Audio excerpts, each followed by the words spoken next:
I'm Krysten Peek here with G League Ignite point guard Scoot Henderson. We're in Las Vegas, kicking off the season. It was the Victor Wembanyama versus Scoot Henderson show last night. Scoot, you finished with 28 points, 9 assists. How good did it feel to have that type of performance on that stage in front of hundreds of NBA scouts and basically the entire basketball world? Honestly, it just felt good to be back out there again and to most importantly get the win. Yeah. And we're going to run it back tomorrow. So, I mean, that game exceeded everybody's expectations and then some. Could you feel that energy on the court? And was there a moment during the game or after the game where you knew that this game is one for the books? Nah, definitely. Yeah, I could just tell it was definitely, a duel, but I feel like both teams were playing. Both teams were playing hard and, good. And I feel like we executed down in the stretch, and that's why, we finished with the win, honestly. This is your first time meeting Victor Wembanyama. It's your first time obviously playing against him. You had moments in the game where you were finding ways to scoop under him in the basket. You would drive the lane, pull up, and then if he came off the help side block, he'd dump it for a pass. How much of that was studying him on film, and how much of that is just your natural feel for the game? Most of it was, natural feel and, just being unselfish and just knowing that he's really tall, so he's not going to see me down there when I come across on the backside or things like that. But, it was a lot of film watching the last few days of just, personnel and, what he's used to doing on the defensive side of the ball and how he can, come here one time and then still be on the other side. So it's just, a lot of pace, I think, just to try to, maneuver around him. How good did that three feel when you drained it in his face in the first quarter? Yeah, it felt good, just to get the show started. Yeah. So.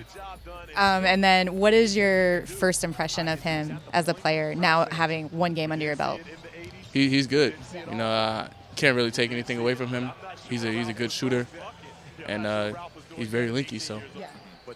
It wasn't the 7 threes that impressed you? No, it was definitely, he was draining them for sure. And down in the stretch, he didn't fold, so, but we got the win, so. Okay, it's you and Victor Wembanyama, 1 and 2 at the top of the draft. If you were an NBA team, who are you taking? Myself. Yep. I'm taking myself, just my competitiveness, my dog in me. Very few come like me, and I feel like I'm one of none, honestly, so. He's also one of none. I mean, he's been called a generational type talent. What separates you from him other than just, you play a different position than he does? I feel like just the leadership and just being the vocal point guard on and off the floor, just the will to win, honestly. Yes, before the game, I asked you, I said, what's your mentality going into the game? And you said, kill. That's it.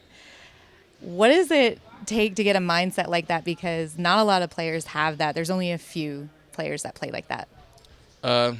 My favorite player is Kobe Bryant, and he's great. And that's what I want to be. I want to be great. So in order to be great, you have to come into every game 115% and with only one mindset, and that's to kill whoever the opponent team is. So people, I think, forget that you're only 18 years old, and you're already at this age being compared to Derrick Rose, Ja Morant, Damian Lillard. What sort of pressure is that for you at such a young age, having those expectations of those great players, and you haven't even hit the NBA level yet? I don't really feed into the expectations. I put the work in, so only success can come out of it as long as I keep putting the work in and stay humble. So I don't really try to feed into the comparisons. I try to be myself. What similarities do you see between you and Ja's game? Just the open floor and the leadership and being more vocal. I feel like that's why I still have space to grow, honestly. I have space to grow in every part of my game and every aspect of the game. But I feel like, being more vocal is definitely just going to, I think that's what kind of compares us and, uplifting our teammates. Yep. I see that a lot in Ja. So. What can we expect for round 2 tomorrow? A win. We're going to win again. Is there anything for you personally that you still want to show NBA scouts that you have left in your bag? That I can lead the team to another win and I can get stops on defense, down in the clutch. And, I'm reliable to my coaches and I'm coachable. And that's what I want to show everybody.